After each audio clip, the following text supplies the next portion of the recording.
Hello my dear students, I am Kalpana Mishra and welcome back to my YouTube channel.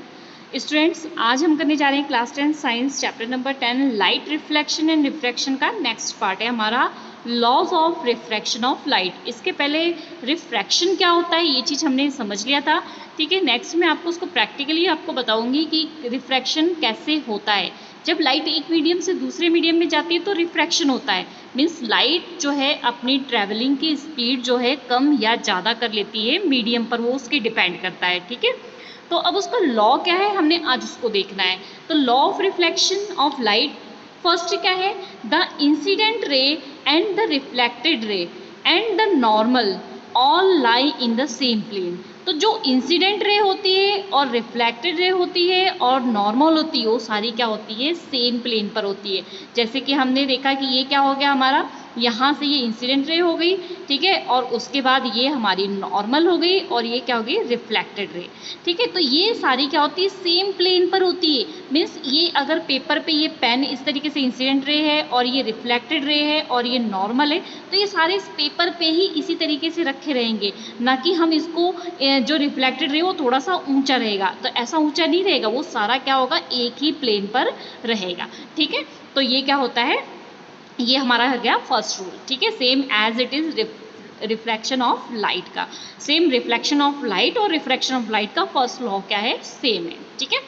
Next law को देखते हैं। Next law है हमारा the ratio of the sine of the angle of the incidence to the sine of the angle of the reflection is a constant. तो जो angle of incidence होता है sign, ठीक है, तो क्या हो जाएगा ये साइन आई, ठीक है। और दूसरा क्या हो गया, sine of angle of reflection, तो हम इसको क्या लिखेंगे, साइन आर। ये हमेशा क्या होता है, कांस्टेंट, तो हम इसको एन लिखते हैं, ठीक है। तो ये हमेशा क्या होता है, कांस्टेंट। कांस्टेंट का मतलब क्या होता है बच्चे, देखो कांस्टेंट का मतलब ये होता है जैसे कि ये वैल्यू अगर हमारे, मान लिया हम वाटर का कांस्टेंट निकाल रहे हैं, ठीक है, वाटर का कांस्टेंट हमने ले लिया, वाटर का जो कांस्टेंट है वो क्या है, 2 है, ठीक है। मैं ऐसे ही बोल रही हूँ 2 है, ये नहीं है कि हाँ 2 ही होता है। फॉर एग्जाम्पल मान लिया, तो यहाँ पर जो आपकी वैल्यू आएगी ना, यहाँ पर अगर आपने वैल्यू ले ली है 40, ठीक है, तो यहाँ पर हमेशा वैल्यू क्या आएगी 20। तो यहाँ पर आप क्या करोगे, 40/20 इज इक्वल करके जो ये वैल्यू आएगी वो हमेशा क्या आएगी, 2 आएगी। इसी तरीके से अगर मान लो यहाँ पर 80 आया है और यहाँ पर क्या आ गया, यहाँ पर आ गया 40, तो इनकी भी कट ऑफ करके कितना आ जाएगा, 2 आ जाएगा। मीन्स ये क्या हो गया कि जो साइन आई है और साइन आर है वो हमेशा क्या होगा, इनका जो रेशो होगा हमेशा क्या होगा, कांस्टेंट होगा, ठीक है। ये चीज़ आ गई समझ में, क्लियर हो गया अच्छे से, ठीक है। तो आई होप अच्छे से समझ आ गया इसको। तो यहाँ पर ये याद रखना, इंसिडेंट रे रिफ्लेक्टेड रे हमेशा सेम नहीं होती है, ठीक है। इंसिडेंट रे और रिफ्लेक्टेड रे डिपेंड करती है उसके मीडियम पर, ठीक है। तो ये हो गए हमारे लॉ ऑफ रिफ्लेक्शन। अब इसमें देखो द कांस्टेंट वैल्यू, ये जो कांस्टेंट वैल्यू है is called the refractive index, इसे रिफ्रैक्टिव इंडेक्स भी बोलते हैं, ठीक है। ये क्या है, ये जो हमारा कांस्टेंट वैल्यू है इसको रिफ्रैक्टिव इंडेक्स बोलेंगे कब, the second medium with the respect to the first medium. जो सेकेंड मीडियम है, यहाँ पर जो सेकेंड मीडियम है उसका with respect to first medium.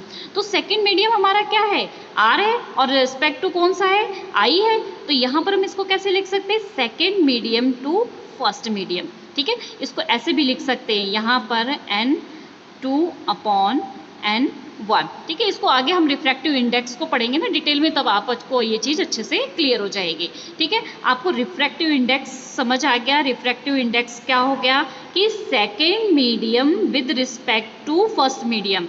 तो रिफ्रैक्टिव इंडेक्स, ये जो रिफ्रैक्टिव इंडेक्स आएगा, चाहे वाटर का आएगा चाहे डायमंड का आएगा, किसी का भी जो रिफ्रैक्टिव इंडेक्स होगा इसको हम आगे पढ़ेंगे, वो कांस्टेंट होता है, कांस्टेंट, उसकी वैल्यू निश्चित है, उसको कोई चेंज नहीं कर सकता है, ठीक है। वो जो कांस्टेंट वैल्यू हमेशा कैसे आएगी, with respect to second medium to first medium. Means आर के किसके रिस्पेक्ट देखना है, आई के रिस्पेक्ट देखना है, ठीक है।